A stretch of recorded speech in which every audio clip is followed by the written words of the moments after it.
The Human Echoes podcast is brought to you by thewritersarena.com. Go to thewritersarena.com to find awesome new fiction every week from a pair of authors competing to see who can make the best story on a short timeline. Once again, that is thewritersarena.com.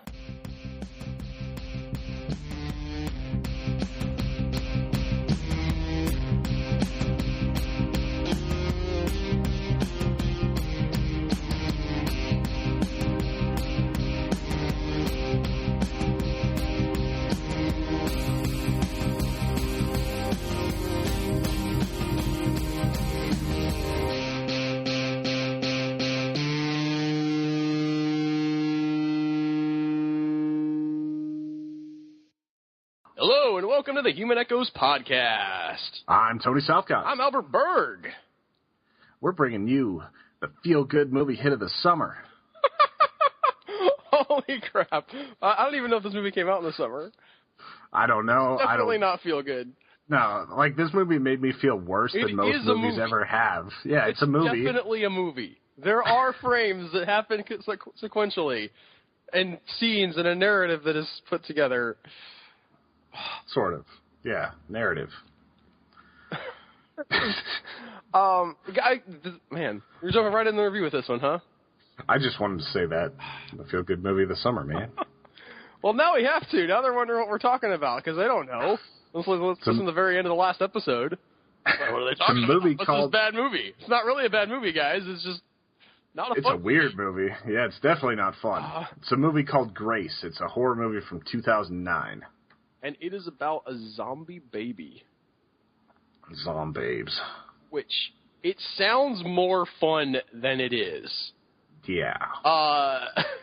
This is one of those movies like, zombie baby movie? That sounds crazy. And then you watch it, you're like, wow, this is kind of a downer. Yeah, it's just so heavy. Because like that, even I do like the cover of the movie, like the baby bottle with like the fly on it and everything. So just like I bought the DVD. I have the DVD because of that cover. Like I just walking by, and I was like, what? What? There's a fly on that baby bottle, and it says Grace on the top. That doesn't compute at all. This is a movie, guys. And then I looked up the trailer, and I was like, I'm going to get this movie. I think it was like $10 because, it's one of those sort of indie films that they put out on DVD and doesn't really get wide release. Apparently it really unnerved the people at the film screenings, though. I'm not 100% sure where it played, but several times they're like, if you are a pregnant mother or sort of in that childbearing age, maybe you have some kids, this is not a good movie for you to watch. That's all I could think of, because by the time this airs, you will have your second child. Well, yeah, but yes, my wife is super pregnant. Super pregnant right now.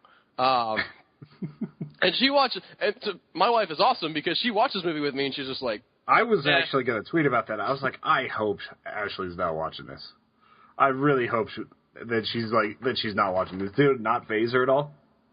No, she's like I said, she's cool. She knows what she's doing. She knows what she got into when she married me. She's seen it before too. She watched it. This was in our very early relationship. I'm not even sure we were officially dating when I bought this movie, but we may have been. I feel like we might have been dating at the time.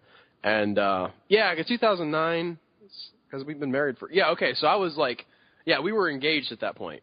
Sorry, my timeline is all wonky. I just remember finding the movie and telling her, I'm going to buy this movie. And eventually we watched it together. And really I enjoyed it the first couple times I saw it back in the day better than I enjoyed it this time, although it's visually very interesting. I think that the visual sense of the movie and the way it's lit, although that's sometimes a little bit heavy-handed, more or less, it's really well handled from that angle. Yes, but it's just so unappealing. Yeah. It's not like Children of Sorrow level, just leaving you feeling ick, but it's not even the baby herself so much. It's just all the people in the movie that are so despicable. Yeah. And they're all women. All right? Even the dudes in this movie are women.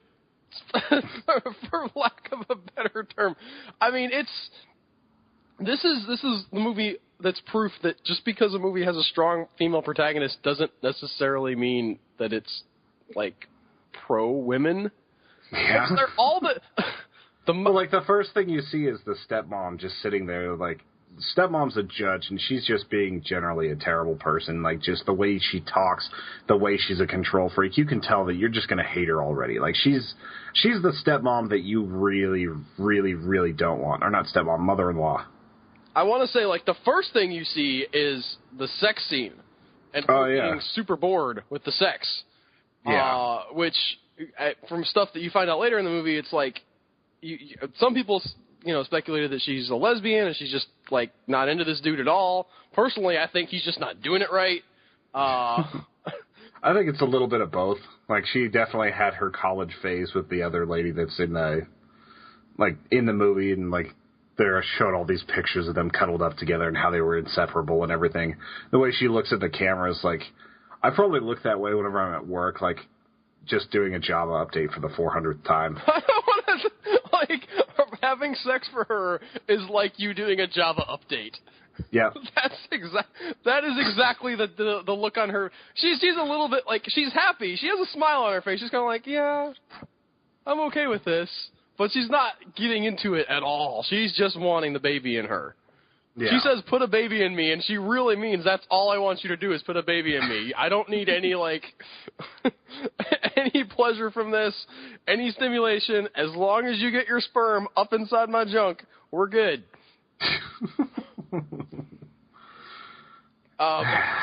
So, yeah, then you cut to strong the female mother-in-law. protect. You start off with that. And if you weren't turned off by that, then you cut to the mother-in-law, like, complaining about her tofu dish and just being, generally a jerk. Like, and I love those close-up shots of her, like, with the food on her fork, like, scraping stuff off. Yeah. Just, like, in the general it looked like disgust. she was, like, scraping, like, grubs off of there, and it's like peppers. Yeah, the acting in this was generally pretty good, too. I mean, I'm not going to nominate anybody for an Oscar or anything, but everybody seemed pretty serviceable and, like, really conveyed their character pretty well. Yeah. There wasn't any, like, campiness, at least very much that I saw. So that aspect of it was portrayed really well. It's just... Well, from, like, a technical aspect, from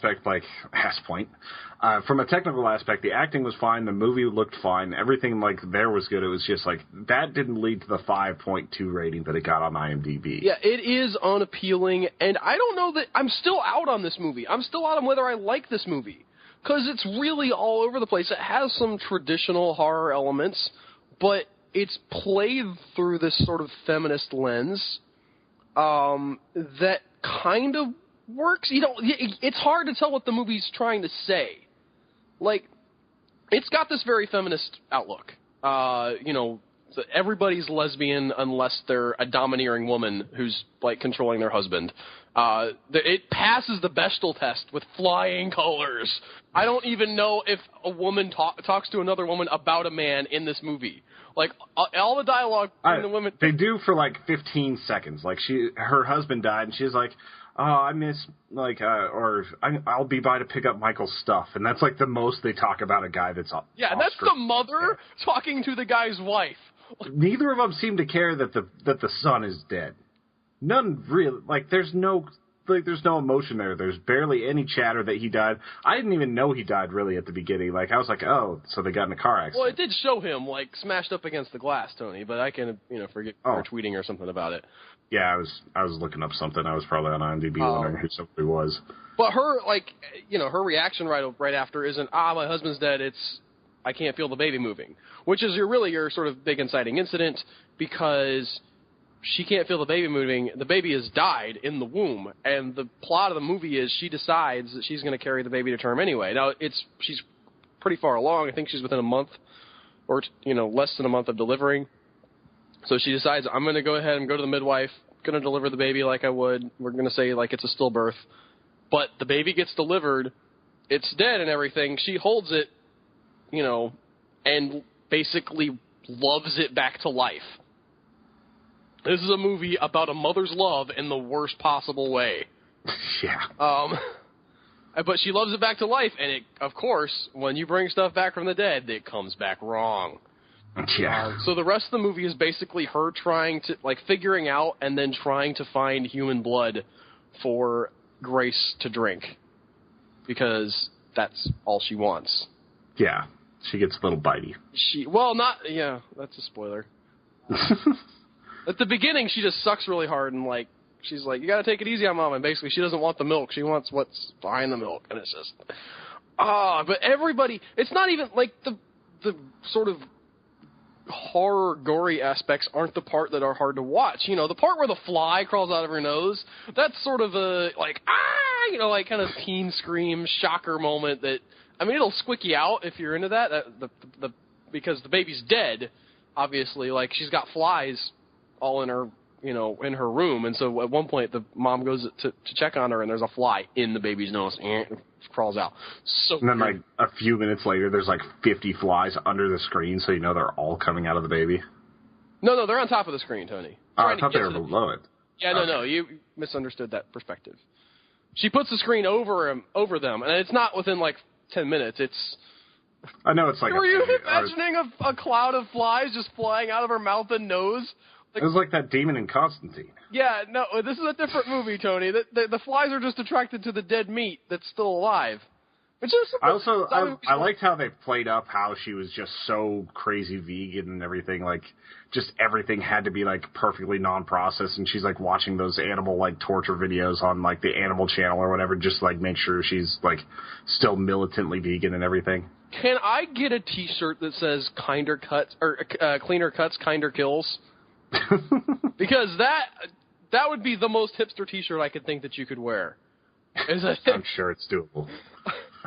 Or Kinder Kills, Kinder Kills, Cleaner Cuts. Yeah, she goes to the supermarket and she's like, the guy's like, Carl's beef, Kinder Kills, Cleaner Cuts, and he's like advertising. It's one of those things that just, like, sticks in your brain as a moment of, like, almost, like, over-the-top humor in this really, really dark movie about a baby that's trying to drink his mama's blood. Yeah. Well, it's also that the guy, like, could barely keep his straight face after he said it, like, the third or fourth time. He was having trouble with that. You think it was the actor breaking? I think it was a little bit. But then again, if I'm in a Whole Foods, like, place among a bunch of people that really don't want anything to do with meats, and I'm trying to convince them that, like, this was killed very kindly, I might be laughing a little bit too. I didn't see him laughing. My interpretation of his demeanor was more just like, I'm so bored. I have to stand here with this piece of meat and say Carl's Meats, Kinder Kills, Cleaner Cuts all day long. This is my job. Mama, why didn't I go back to that university for the literature degree like you told me? Well, that literature degree would probably get you into the same spot, but...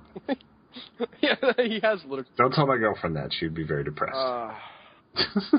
If she ends up in him... Well, she tries to be a vegetarian. She tries really hard to be a vegetarian. Then, like, she comes over last night and I cooked, like... They had a really, really good deal on some New York strip steak at the Kroger, and I was just, like, I had to have it, and I made, like, these perfect steaks last night, did the whole, like, dry rub with garlic and peppercorn and all this other stuff, and took my time with it, and she's like, I hate you so much, but this is so good. Is she, like, a vegetarian in the sense that she thinks it's morally objectionable to eat meat, or does she just feel like it's better for her? She thinks the way... It's a little bit of both, but it's mostly like the factory farming aspect of the industry.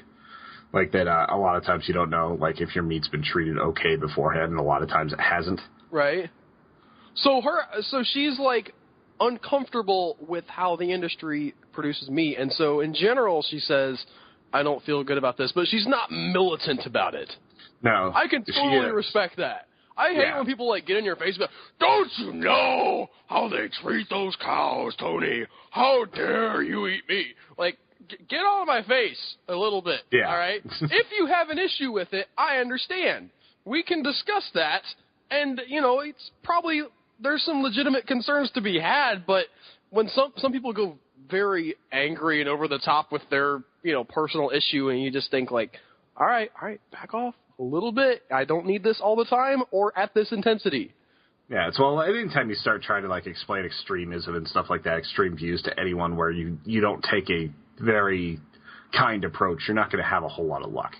That's why, like, whenever you look at, like, the PETA rallies and things like that, where they've got naked people, like, strapped into, like, plastic containers and things like that, trying to simulate meat, like, just gets a little bit out there. But if you have, like, a conversation with someone, then you could actually start talking about changing the culture of, like, how we raise meat and all that. You know what? One thing that I'm happy that we're changing the culture on a little bit, at least I've seen somewhat online recently, and maybe just because I'm more attuned to it recently, but I've seen people talking about sharks in a little bit different light recently, and I'm really happy about that. In what sort of light? Instead of them being monsters, they're just talking about them being interesting creatures? Specifically about, that, and also the idea of how much of them that we're killing. Yeah, that's an absurd number. I had some conversations with Joseph Devon, and he was questioning some of these statistics. I think they do come from an organization like Greenpeace, who obviously does have a dog in the fight, but the number that I got from Google, and like the first 10 results on Google were all probably references to the same study, but was that on average 100 million sharks a year are killed by fishermen in the finning industry. And the finning industry is the worst part. Like, I don't really care if you fish for shark, you catch them on a rod and reel or even, whatever, but when they cut the shark's fins off and throw them back in the water still alive to just sink just terrible. And die, either suffocate or get eaten by something else, it's not cool. It's just so cruel, yeah. Nobody would be okay if you went into the woods and, caught a deer, cut its legs off, and then just left it there still alive, twitching as a torso.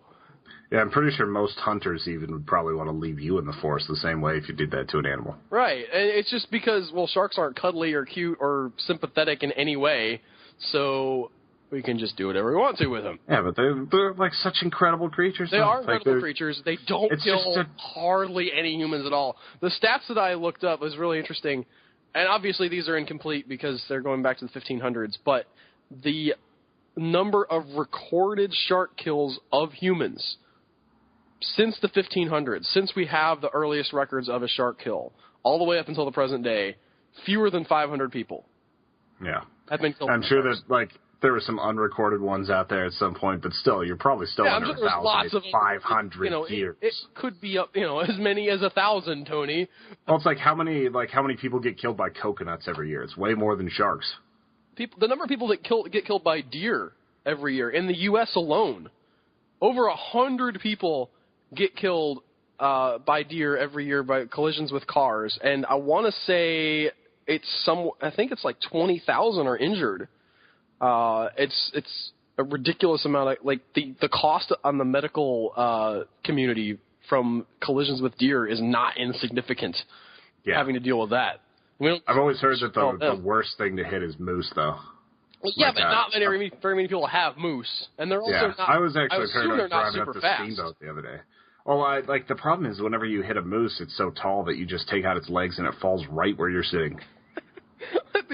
I know it's bad, and it probably results in maybe some injury or death to the moose, but I'm just imagining sweeping the moose's legs out from under me, just bonk.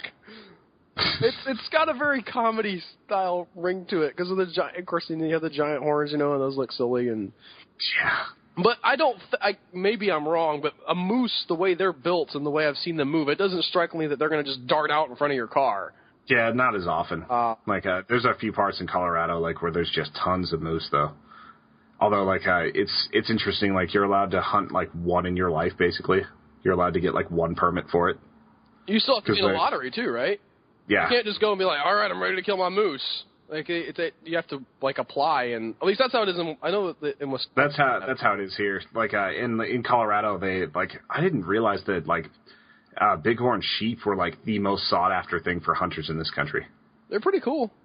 They are very cool, but I didn't realize that they were so rare because almost every time I drive up to Estes Park, I'm seeing them just hopping around on the rocks up in the distance, and the way they do that, you get one that's completely by lottery, and every year that you enter the lottery, you get a second entry. So, if you've been waiting 20 years, your odds are pretty good. And the second one they auction off for $400,000. Oh, okay. So if you have a lot of money, you can pay to have a chance. Yeah, you can pay to have a chance. Like, if you don't get the bighorn sheep on that one trip, you don't get another chance. You might have paid $400,000 and just watched it all go away because you didn't track it well enough. That's some pretty high stakes stuff right there. Yeah, so if you ever go to someone's house and you see a bighorn sheep like mounted on the wall, you know they're a pretty serious hunter. There's a taxidermist in our area that has probably has that stuff. He's a world class taxidermist, and that's one of those things that I've talked about this in much earlier podcasts, but I really enjoy thinking about the art of taxidermy. One day I want to write a story about it, but the sort of the artistry that goes into that people don't think of. It seems like that's a redneck thing to do, but the level of finesse that it takes to get it right and not have it look like roadkill on your wall is really impressive. And if you're really good at it, you can make a lot of money. It's mounting a fish, it costs hundreds of dollars. It's weird how much they can command per thing. And if you're buying well done taxidermy animals, museum quality and everything, that stuff is super pricey. It's just buying it secondhand even. I'm glad that we are protecting that stuff though, because I'm glad that they give people the opportunity to go out and hunt it. I'm okay with that. I'm fine with hunting, responsibly, but I'm glad that there's keeping a lid on, hey, we're not just going to go out and kill as many bighorn sheep as we want to and wipe out that population. Because in general, I'm just not cool with the idea of us not having those animals around anymore. Yeah, especially whenever it's for sport and stuff like that. It's if something goes extinct because it just wasn't it wasn't defending itself well, it didn't have the traits it needed to survive. That's one thing. But whenever we've got a bunch of people that could be eating whatever else and they just go wipe out a species just because, that's pretty deplorable. Right, and it's especially things like elephants. I really, really worry about the elephants. I don't know how much longer we can protect them because I think a lot of lost the black rhino. Did we? Yeah, they say that's completely extinct now. Rhinoceros are dumb though. Yeah.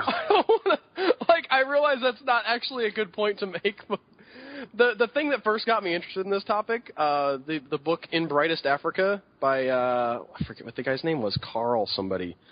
He was a very early sort of pioneer of taxidermy.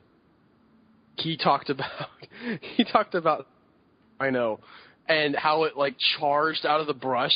His hypothesis was that they were so aggressive because they have terrible eyesight. And so they hear or see any movement, they just charge towards it until they can see what it is. So he has his gun up ready, and this rhinoceros just charges out of the brush in front of him and then just stops dead 20 feet away and looks at him. And he's ready to shoot this thing just to save his life, and this rhinoceros is looking at him what? He started laughing so hard I couldn't kill that guy. He was so dumb. I could definitely see that. The thing about hunting in its current form, all of that goes for preservation. A lot of the money that goes into preservation of wildlife is all done by hunting, fishing, all that sort of stuff. People buying those licenses, and that's how they keep the numbers in check. That's how they have people go out and survey and see how many deer licenses they need to put out for a year and things like that. And there's some stuff that needs to be kept down. I mean, the deer population, there aren't enough predators anymore because we've overhunted a lot of predators. So, if you were to go through Pennsylvania or some of these other forested areas up north, and there wasn't any hunting, you would be seeing hundreds and hundreds more people die every year from car accidents. And in our area of Florida, I don't know how it is in the rest of the U.S., but we have an issue with hogs. They're a nuisance animal. We don't even that's a big thing in Texas. We don't even have a season for them. It's just go out, kill as many as you can, get a license, and you're good. Yeah, Texas, you can go and hunt them any way you want to. You can go all Ted Nugent in a helicopter and an automatic weapon. But they take the hogs and they process it and feed it to the homeless. Wait, you're not allowed to eat your own hog? I think you can, but for people that actually are going out there bounty hunting to just get 50, 60 hogs at once just to try to get rid of them for that population. Oh, okay. You take it through a process. Possibly employed by the government to take them out. I think a lot of them have a bounty thing where you're just paid by the hog to come and do it. And there's probably a lot of people who don't want gainful employment down in Texas that are just doing that. Yeah, I don't know. I don't think we do that in Florida. At least not hogs. Oh, now you guys are like have open season on boa constrictors in the Keys, right? Do we? I'm pretty sure. I mean, I too know many where people just let their Tony. boas That's go. not really my. I'm just saying, like, I've heard of that before, but like, I know that like people just brought all their snakes and just dumped them into the Florida Keys because they were too big to take care of, and now there's a huge python problem down there. So it's basically open season on pythons. There is an island in Florida called, I want to say it's called Sandbar Island. Not Sandbar, Sandbar. I'm going to look it up to be sure. Or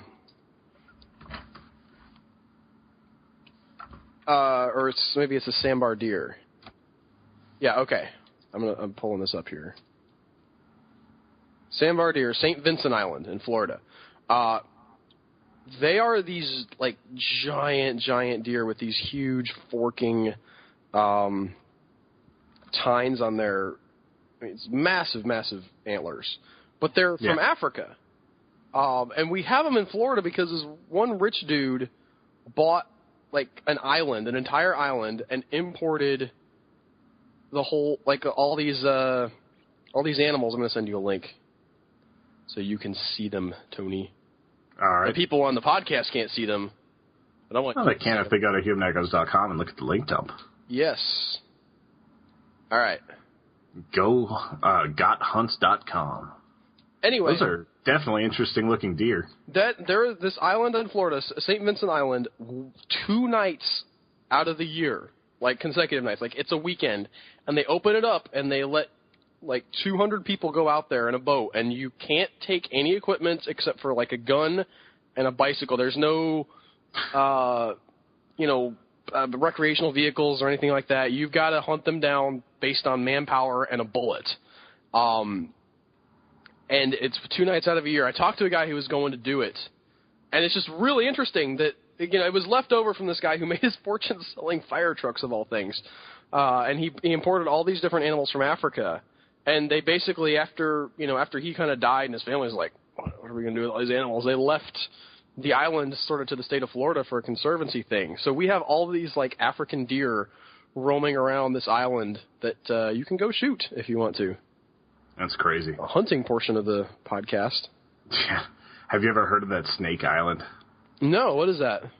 It sounds like an Indiana Jones thing. That's actually what it says right here. It's like, no, Forest.org is not a site for a terrifying Indiana Jones anaconda/fiction. You see, the Isla de Camille Grande is a delightfully exotic sounding island off the coast of Brazil that plays host to a certain breed of exotic sounding snake known as the golden lancehead. The snake has one of the worst venoms in the world, which literally causes your flesh to rot off of your bones. Oh, wow. Now you may be asking, but cracked, there are poisonous snakes in loads of countries. What's so special about this one tiny island? Well, that's an interesting question, and we are only too pleased to haunt your dreams filling it. Remember how we mentioned that the snakes only live on this one island? Well, it's quite a densely packed island. In fact, the Brazilian Navy has forbidden anyone to visit this place, and they aren't doing that to protect the snakes. Conservative estimates range from the spine-tingling 1 snake per square meter to the drop dead from your pants shitting fear 5 snakes per square meter. Huh. It's just this island completely overrun with snakes and rats. That's kind of messed up. Yeah. So it rots your flesh off. No, wait, hold on. That's not the right. I'm sorry. I'm trying to send you a link here. Wait, yeah. Did you get that link? Looking at it now. It's another Got Hunts link. What is up with GotHunts.com having Rattlesnake Bite 3 today? This is a rattlesnake bite. Definitely give him a wide berth. Because I always think, man, skin is off his arm. I know. See the I've been so desensitized. That looks like it's like an anatomy class. Sketching. Yeah. Not the show, the actual. I'm sure there's plenty of sketches for the show Grey's Anatomy, but that gets some science fiction. Like, let me scroll away from this picture. But yeah, like I've seen quite a few rattlesnakes in my time, like just out on hiking trails and everything. I always wonder if I'm like fast enough to go all Steve Irwin and grab him by the tail the way he does, but I've never tried it because I'm a wimp. Why would you do that? Just to see, because we used to catch a lot of bull snakes and garter snakes and all that sort of stuff, but we never decided to go after a poisonous one. Yeah. Probably the most freaked out I've ever been in one was whenever I was swimming in a lake, like we were just out boating and all this, and this rattlesnake goes moseying on by in the water. Most 3 feet away from me. I'm just like, I'm not going to move. There aren't very many deaths from snake bites. That's another one of those things people freak out about. But they're usually And we're not in Australia. The hospital. Yeah, they have super venom up there. Everything trying to kill you. Yeah. But, like, I'm not too terrible. Like, I don't think I would die from getting bitten by a rattlesnake, most likely. Maybe if I was, like, 5 or 6 miles from the trailhead and I was alone or something like that. But it's still, like, I want the story almost, but I don't want to really go through that. I don't want the story. I do a lot of things make up a story. Like, terrible stories. I make up stories, Tony. Not for a living. One day maybe, but I make up some stories. I will make up that story and not go through it. But it'd be so, like, you gotta have some scars, man. Like, I've always thought it would be really cool to get shot, like, and survive. Like, it'd be cool to actually have, like, a bullet scar somewhere. I had appendicitis. They cut it out of me. I have scars, Tony. I've got, like, a smiley face scar on my stomach from surgery. They had to go in, like, 3 different places to repair, like, a hernia and put in a bunch of mesh. Oh, yeah? All orthoscopic, and they just conveniently made it look like a smiley face. I feel like they probably did that on purpose. Like, look, he's got cuts in him. Like, let's at least make it happy. They're like, oh, he's hairy enough. Nobody will ever see it. Well, the hair doesn't go back on the scar, Tony. Yeah, but, like, it's so thick that you can't see it most of the time. You know what? I don't want to know about your hair. That's... I look like an Armenian had sex with a Yeti, okay? I guess we're done talking about Grace. I think there's more to be said. I think we just got on a very long hunting tangent.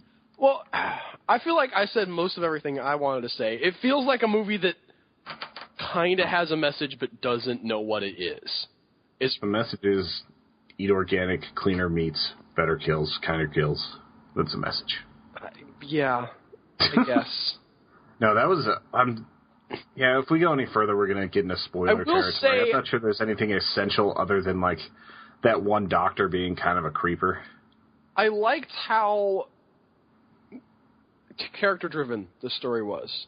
It was very much every action in the story arose from the interactions between the characters. There was nothing other than the zombie baby happening, but as far as how things happen, it's all set up ahead of time. You understand these people's motivations, and their personalities play out the plot. They are the reason this story is happening, and I like that, but it still doesn't make it a fun story. Yeah. Would you ever go to a holistic doctor to have a child? Yes, if my wife wasn't high risk pregnancy. They give that statistic about, like, fewer people who are born with midwives have problems, and I was calling out BS to the movie because, not to the movie, but to the statistic itself, because you're not going to go to a midwife if you're a high-risk pregnancy. Yeah. Like, if you know you're going to have problems, you're going to go to the hospital, and if you're already having problems, you're possibly, going to have those issues anyway, regardless of wonders of modern medicine. If everybody went to a midwife, those numbers would change drastically. Yeah, especially because, like, my mom had preeclampsia. That's why I was born premature. Yeah, my wife's just small. She cannot give birth to the monsters that I put in her belly. They have to cut her open. It's 11 pounds of Berg. Yeah. I bought my first comic book this week. Let me guess what it is. I'm going to guess it's got to be something really hipster. What would it be? It's not hipster. It's the least hipster comic book I could have possibly bought at this point in time. I thought you were going to be like Lobster Man or something like that, like that guy that was in the Hellboy comics. I really want to get it. Honestly, like, I've seen people on Reddit talking about Squirrel Girl, and I'm like, that Squirrel Girl sounds pretty legit, honestly. But I don't have that comic. Take a stab, Tony. You probably would Superman. No. No. I got a Guardians of the Galaxy comic. Ah, that's cool. It was okay. Here's why. I did not go to my comic store. It was at Walmart in their book section, and it was super cheap. It was like, you could tell. I don't know that they wrote the comic for at the same time of the movie, but you can tell that they like modeled the cover after the movie cover so that you're 100% sure these are the Guardians of the Galaxy that you're getting. Because it's like all of them in the same pose, and then Iron Man's in the story, and he's like little at the bottom. But there was some other ones too. They also had an Avengers comic, and I picked that one up. That was awful. I don't know what. I don't remember what issue it was or whatever. It was one of those. They're the little, like, not the thin comics, but the ones with the whatchamacallit, the glue bound with the flat back. You know. Yeah, the trade paperback.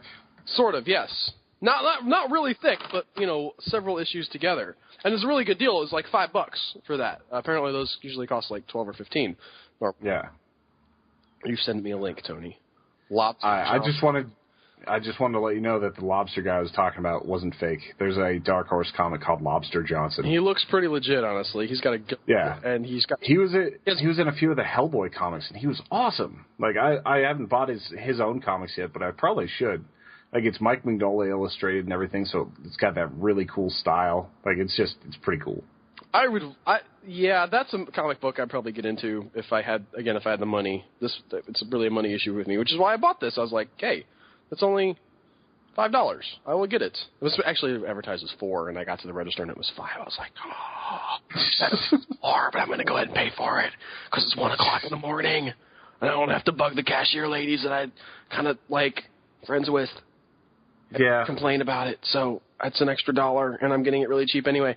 But there's a point where I won't complain about it, like if the price is off. If it's like more than $3 or $4, I'll say something. If it's like $1, I don't care. If I I actually did mention it to them, like it said it was $4, and they're like, was it in the wrong spot? And I was like, no, but I'm not gonna press the issue. I'm just gonna let it slide. At my grocery store, if you can prove that they mischarged it, they just give it to you for free. I definitely wouldn't have gone for that. Like, yeah. Well, I'm just saying, like, I got, like, cat food the other day. It was marked down, like, $2. I was like, oh, this was on sale. And they're like, well, that's our fault. And they gave me a $17 bag of cat food for free. Wow. So I was like, yeah, that's awesome. I'm going to start paying a lot closer attention. Well, I think the idea is that they're supposed to pay more attention. Yeah. Watch it comes out of their paycheck, and I should feel like a terrible person. Anyway, so I picked up the Avengers comic, and it had one of those as you know Bob things. First of all, it had this whole splash page of just like random Avenger members, talking heads, like reacting to something Steve Rogers said. And I'm looking at it like, what is this? Like, he called them together, and they've all got just like random one-liner things to say back. I'm super confused. You've got an entire page of people I don't know, except for some of them I do, but like entire page of just faces that I have no idea about. And then I turn the next page, and he's talking to somebody. He's like, basically, you're one of the Avengers, Bob. You are one of the most powerful Avengers we have. I'm like, you know what? You know what, Steve Rogers? I think he knows. I think he knows that he's one of the Avengers. I feel like that information has not been kept from him. Yeah.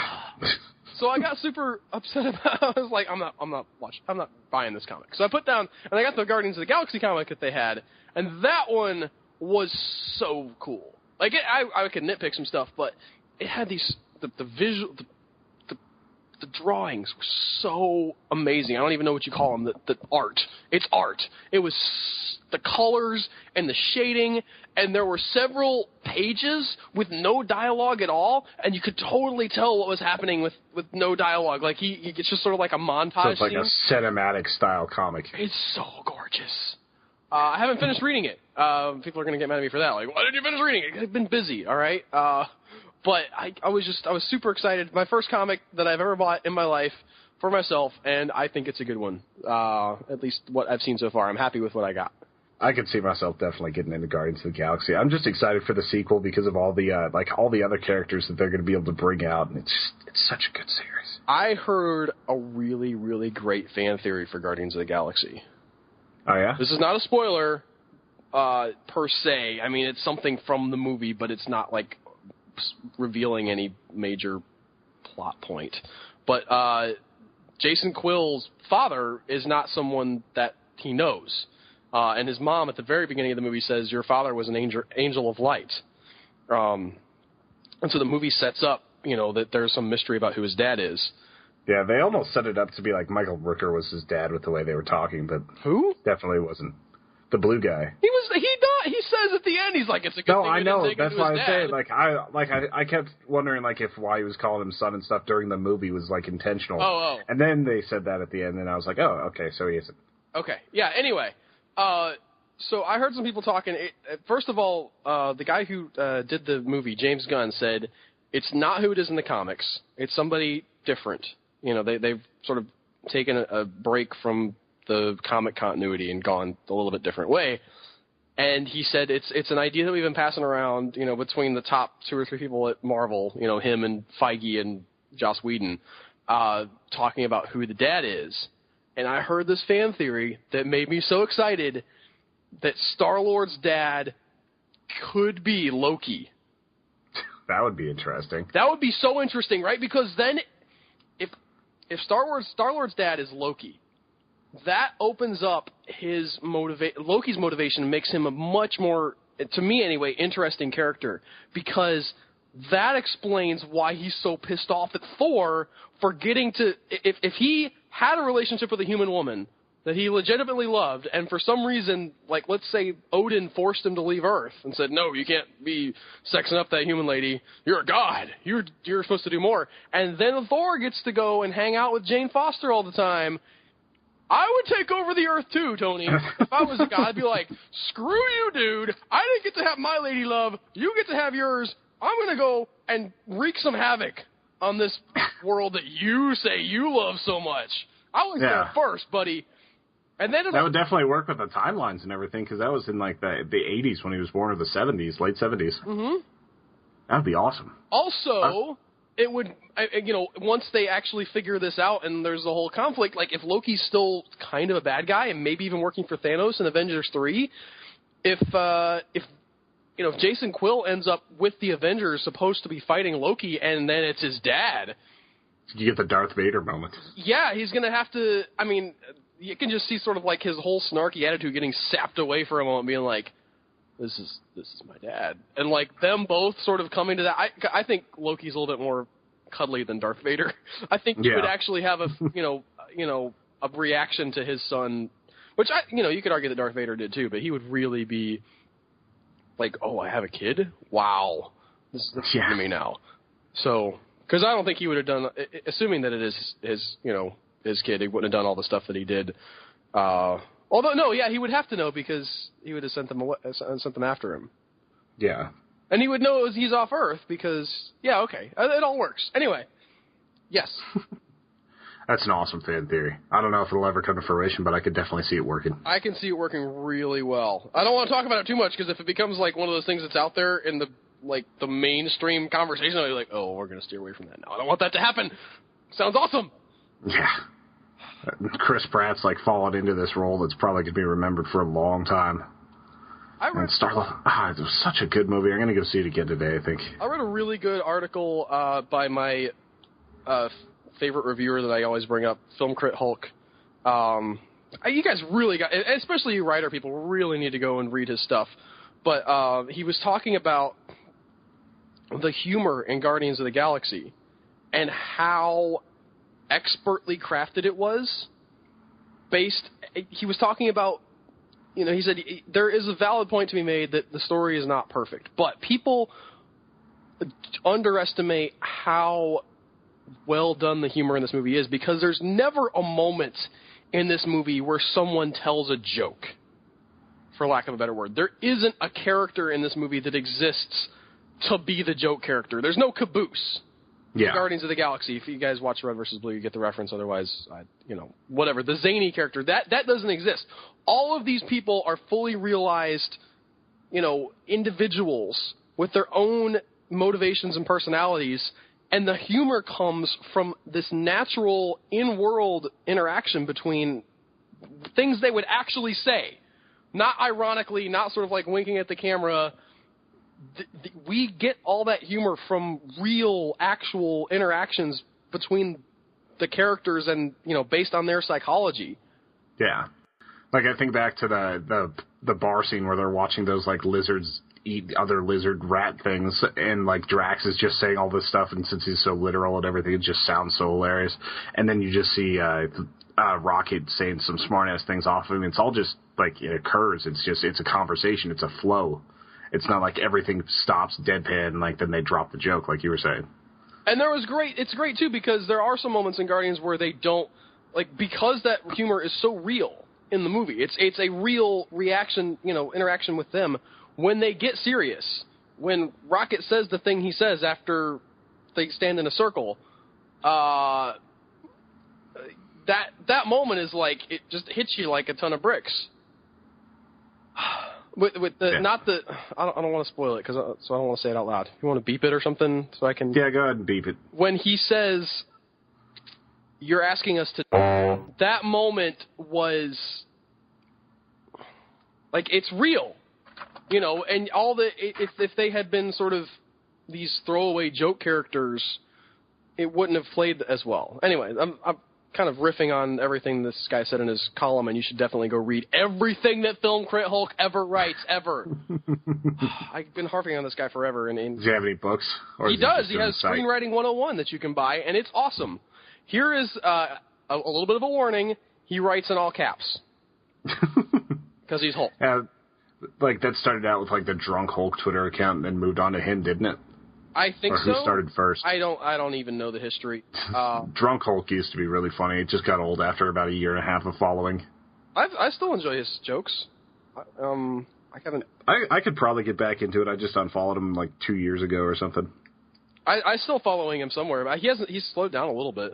I've had to watch the Twitter stuff recently just because there's so much stuff on this Ferguson issue, and it's one of those things that people I think it's less that everybody is tweeting about it and more that a couple people are tweeting about it all the time.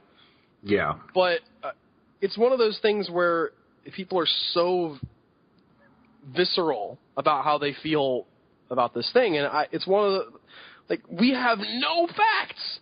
We know nothing about the actual event other than the kid got shot, and I am really hesitant to automatically jump in and say, this is wrong. Yeah. Now, I will say that the valid point that I think that you can make from this is why does the police have an army? Yeah, the full-on militarization of the police and the fact that the FAA banned helicopters from going over that so that they could have no media coverage of that town. That freaks me out. Like, they're tear gassing journalists. They're keeping it so you can't have helicopters going over showing what the militarized police are doing. The fact that the police are showing up in armed personnel carriers in the exact same equipment as someone who's in Iraq. Yeah, and I'm legitimately convinced that this is probably something that at least could have been justified. And if it isn't, then the dude will, be brought to justice. But there's a certain aspect where I can see, look, there's a lot of unrest and rioting, and they want to definitely sort of try to keep that in check. And I don't know 100% how you do that with, it's hard to, if people are upset and angry, sometimes you got to use a little bit of force, but there's a difference between having a bunch of people every once in a while in riot shields break up a riot than there is having a military force come in and make it look like you're actually like trying to raid the place. Yes. Like, there's a difference. Like, if they're not careful, they're going to end up having another situation like Kent State or something like that, and that's just not going to help anybody. That's going to put a lot less trust into the cops, a lot less trust into it's just going to be another icon of like against oppression. Right, and I don't think that initially that was what this was about. I think either, whatever the situation was, it happened, and I think it would have been dealt with in due time. People are complaining that they haven't released the name of the cop that did the shooting. And I would be, yeah, I'd be very careful about that because they've already had a bunch of, they call them hacktivists, where people, try to find out who it was, and they released the wrong cop's name. And they're going to get people with death threats and possibly people actually trying to carry out the death threat against those people, and that's not how justice works. From now on, that guy, whenever his name is Googled, if he's trying to get a job at another police department, they're going to see this massive, amount of of people in news articles and things like that declaring that he was the guy that did the shooting and then not. And it's just like, it's tarnishing that guy's name for a long, long time. Anyway, I don't like to get too political on the show, but I just want to encourage people to sort of keep a reasoned approach a little bit. Well, we were talking about this earlier, too. It's upsetting that anybody dies. But just people need to not, it's fine that, if the family has a lawyer and they're saying, we want this guy to be prosecuted, I'm all down with that. I'm 100% like, find out what the truth is, have this out in the court of law, and also I really, really have an issue with sort of how militarized the police is, but I don't think that this is there is very much a painting of, oh, this kid was just innocent, and, there is the assumption that the police officer was in the wrong, and from a lot of these people, and I don't know that that's the truth. I don't know that it's not the truth, but I wasn't there. No, that's the point. We don't know yet. Yeah, and it seems like a really bad idea to tarnish either one of these guys' reputation without, evidence. Let's we do have a court of law. Hopefully it still works to a certain extent. Definitely hopeful. I don't know. I was reading about a way that they used to break up, or a way they used like the habit loop to break up riots and protests in Iraq during the height of that war. Oh yeah. Where there'd be these giant gatherings, and like at any point they could just turn completely violent, and it would be out of control. They'd fill marketplaces and stuff like that. And the way that they changed how these riots and everything gathered is by using people thinking that they were hungry. Like, they had all these street vendors, people would show up and they'd feed, like, the masses that were out there. So the military struck a deal with the street vendors, and they're like, oh, yeah, close at, like, 4 o'clock, because 5 o'clock is when everybody, like, gets out there, and they're starting to, like, it's starting to get dangerous. So they actually just took the food out of the equation, and everybody just went home. It's like, that's how powerful human conditioning is, that it's dinner time. If I can't find dinner here, I don't really care about this protest as much. It is interesting how, like, our ideals are very much sort of rooted in something a lot more basic and, possibly animalistic.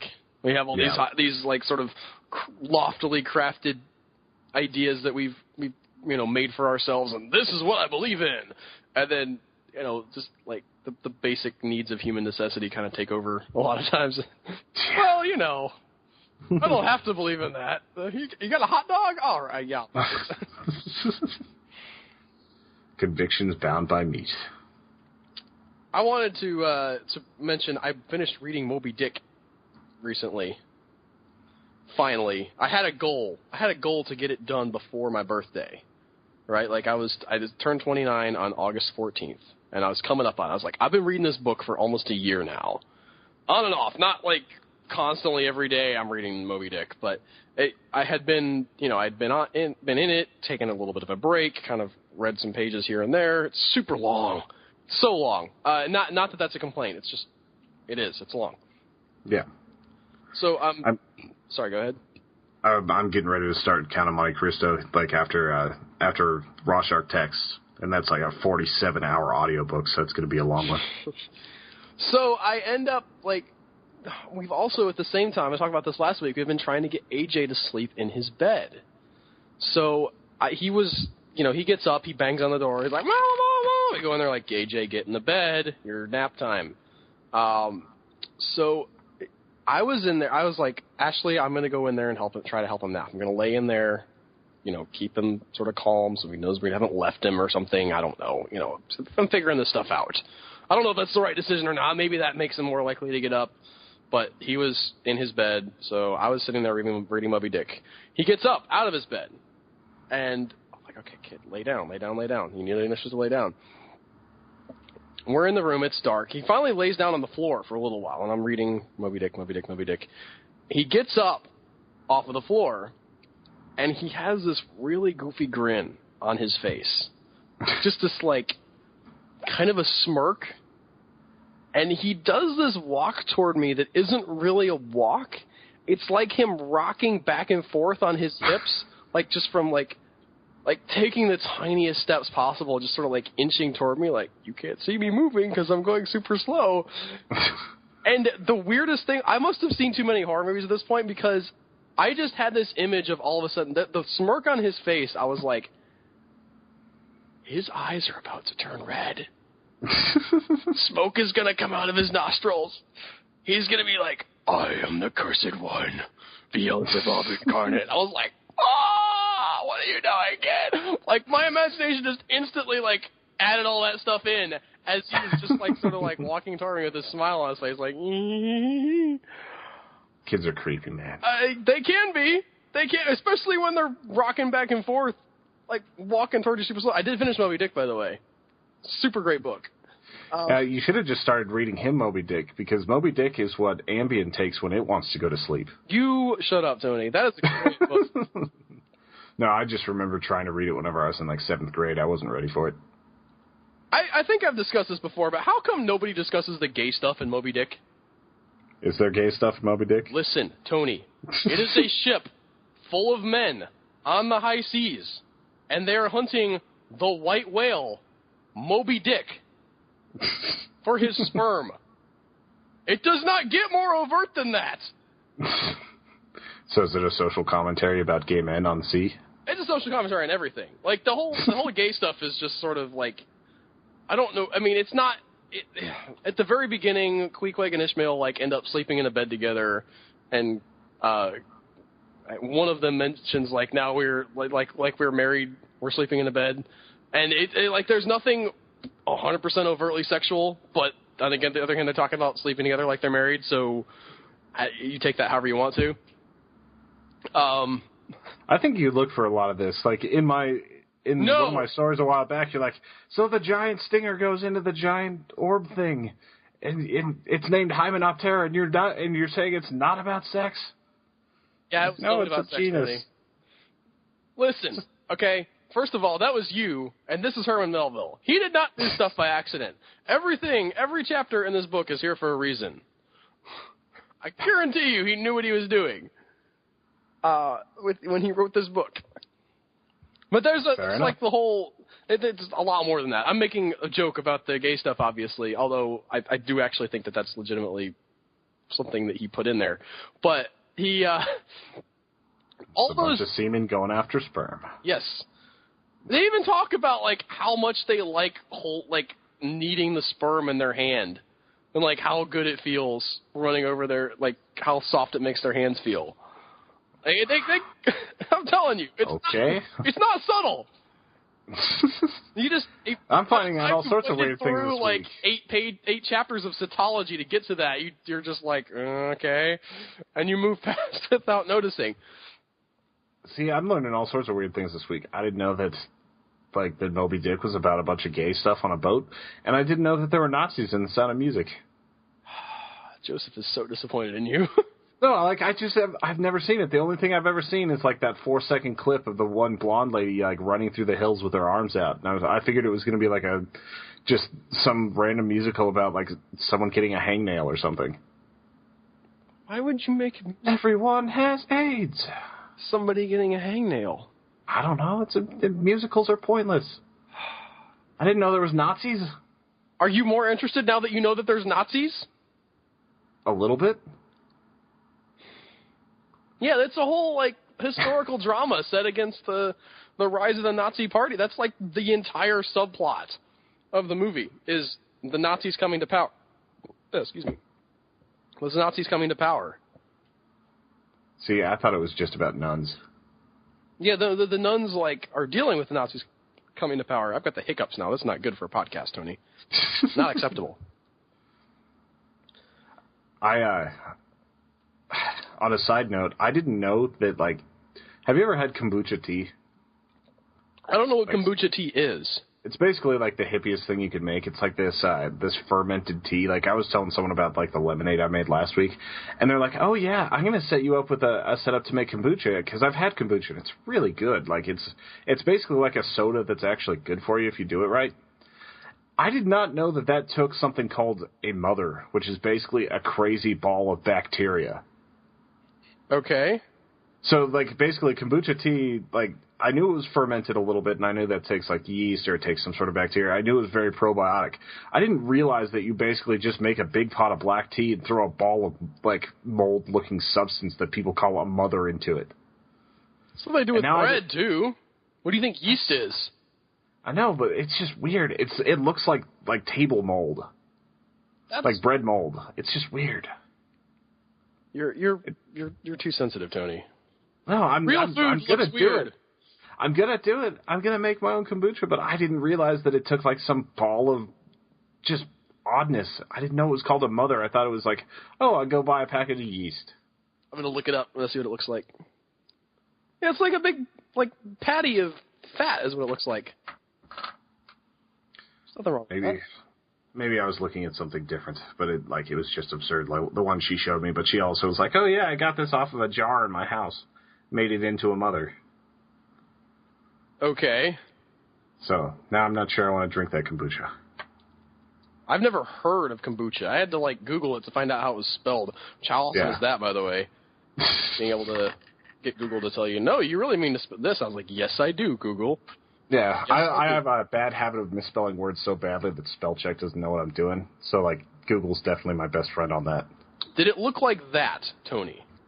We'll put the image up for people who aren't listening on the link dump. Yeah. Yeah, what's wrong with that? It's like a little fat pancake. It's just weird, man. It looks like you could have cut it off of someone's back or something. Yeah, in a circle, like a fat pancake. Yeah. I just said that. A pancake of fat that you stick in your tea. That's just Some of these weird, look like man. they take several of them. Like they just pile them in there, or maybe that's just how you store it. I don't know. Yeah, it's weird. I'm not. So you want to I'm not saying. You just want to throw that into a big pot of black tea, and it actually makes it slightly alcoholic too. A lot of places, if it gets too strong, you actually have to have an ID to get it. She says that hers is usually about 1% alcohol, and since she never drinks, it actually gets her a little bit buzzed. I think that's more psychological than anything else, but that's how fermentation works, Tony. Yes. But a lot of times, the alcohol is boiled out afterwards by other people and stuff like that. But it's 0.5%. You have to, you can't sell it to kids or anything. Even though it's pretty much just tea and it's barely enough to get anyone wasted unless you're drinking gallons of it. Do you think that fermented pickles have alcohol in them? I'm not sure. Could I get drunk from eating pickles? I bet you somebody has, some vodka-injected pickles. That's not what I'm talking about. Just from the natural process of fermenting pickles like they used to do instead of boiling them with vinegar. That's a good question. Fermentation's fascinating. Yeah, it is. Fermentation. So I'm becoming better at making all this stuff, so I'm going to end up trying that out. I've got my home brew stuff. I decided to make another 3 gallons of lemonade. Basically, I'm going to give myself diabetes and get drunk. Kill my liver and my pancreas at the same time. You can put some artificial sweetener in there. It's not true. Sugar. Oh, it has to be sugar, otherwise it won't ferment. The yeast has to eat the sugar. Oh, okay, I got you. Because basically the yeast alcohol ate other stuff and pooped out sugar. No, the yeast eat the sugar and poop out alcohol, basically. So you don't have sugar anymore. Alcohol is the excrement of yeast. Let's all get drunk on bacterial shit. Man, keeping it classy, Tony. Always. Always. Do you have any questions or anything from anybody today? I didn't tweet anything out. Wah, wah. Because it's Saturday morning, not thinking about it. Yeah, you were barely ready for the podcast today. I tweeted you at 9 o'clock, and you tweeted me back I guess I can do it if you can do it. I was like, all right, well. No, I wasn't meaning it that way. I was just so focused on getting a breakfast burrito that I had a one-track mind. Okay. I slept well last night. I watched the movie and did all this stuff. I was completely ready this morning. I was just breakfast burrito. We want to remind people that we're doing new stuff on our YouTube channel. We're putting up lots of stuff on the YouTube clips channel of the podcast with little pictorial aids and whatnot from stuff that we think is fun and interesting. So if you are a fan of the podcast and you want it in little bite-sized pieces, just basically the best highlights. And if you just go on there, you can learn about flooding basements. You can learn about nonsense. Yeah, get your pump on. Episode. Yeah, who knows? Unless there's something quotable, we might have to go back. Like, we'll have that clip on from, like, episode 54 of Albert singing. We'll have, like, all sorts of cool stuff. Like, there's a lot coming up on that channel. Good way to share it. Good way to show your friends how weird we are. Like, it's just fun. Like, right now we've got at least 2 or 3 clips from episode 100. Episode 100 is available on YouTube. We put out a lot of content on there, and we're not good about advertising it. Yeah, I'm really not. So I worked very hard on episode 100, putting that episode up, though. That was an hour and 47 minutes, and it takes a long time to sit there and be like, we're talking about this. I got to go find a picture for that. Yeah. And until we're paid full time and all that, this is we probably won't be putting that much effort into doing full episodes, but we're definitely going to be putting those clips. But we do need your guys' help. If there's a clip that you found profoundly funny from any of our episodes, if you like something from this episode or any of the other ones, let us know on Twitter, let us know in an email, let us know anything like that. We'll make a clip of it and we'll get it up on the YouTube channel. Man, I wish people had made a list like last week of the things they really liked from the podcast. Yeah, maybe I'll tweet that out. If they had done that during the recording of episode 100, we could just go and mine that for some interesting content. Yes. This is sarcasm. I know. I'm a failure. No. Anyway, next week will be the first episode I've done without Al, so this should be very interesting. Yeah, it's the first episode I'm not on. I'm going to be being a father, part 2, Father Harder. Part 2. Did you ever see the Hot Shots movies? Yes. They're so awesome. Those are so awesome. Do you get that thing where you ask people, have you seen this movie, and they say no, and you're like, I'm so disappointed in you. And there's things that you haven't, like, I haven't seen some great, sort of really great cinematic films, but when I find out somebody hasn't seen The Princess Bride, I just want to, we will go to my home right now. We will leave our jobs, walk away from our lives, and watch The Princess Bride for the first time. See, I kind of like it, though, because you can have that experience where you show them something like that for the first time. Well, the thing is, though, I actually can't walk away from my job or leave my life behind. So if I got, a 10-minute break to talk to them about it, and they're like, this movie sounds dumb, The Princess Bride. Yeah, it sounds like a chick flick, if I've ever heard one. Then you just, you walk away and you're, physically mad about it and you don't know why. I've definitely had that before. One of these days... Oh, speaking of, we were talking about the Raw Shark texts. Do you know when we want to have that one done by? This is a little business. We're going to throw that in the podcast. Probably about 3 weeks. Okay. Well, we need to watch Jaws before we discuss the Raw Shark texts. All right. Because the Raw Shark text riffs on Jaws quite a bit, especially at the end. And it's very sort of playing off of some of the stuff in Jaws. So I think we should watch Jaws first before we do our episode with the Raw Shark text, which is coming up probably in a month. Yeah. When we finally get to it. I got to start reading that too. I'm so lazy. Yeah. I'm a very slow reader, so we'll get And it's not available. You know what annoys me? It's not available on Audible. Yeah, because I can binge on Audible. I do much better with audiobooks just because I can keep my hands busy, clean my house, get something done while I'm reading. There is an audiobook version of it, but you have to order it on CD from England. Weird. And it's probably $40. No, I mean, you can get a used one, I think. It's not super expensive, but... This is actually a book you sent me for Christmas. The first book you sent me was House of Leaves, which was awesome. Oh, I did send you a copy? I was about to say, maybe I should send Tony a copy so you can read it. Yeah, you sent me a copy of, I think it was a Christmas gift. It was a Christmas or a birthday gift or something. Wait a minute, I may have lied. Oh, this is the abridged version too, though. Whatever. Yeah, screw the abridged version. It's not a real book. That's only $10.31. Regular price. And then obviously free with your... So if you guys want the essence of the Raw Shark texts, which really you need this in text form because they have some great stuff on the pages and whatnot, but it's a good book either way. It's so trippy. So you can get it on Audible for $10. We're not even promoting Audible, I'm just saying. I'll promote Audible. audiblepodcast.com/HE podcast. Get a free audiobook. We get $15. You get a free book. Awesome. Yes.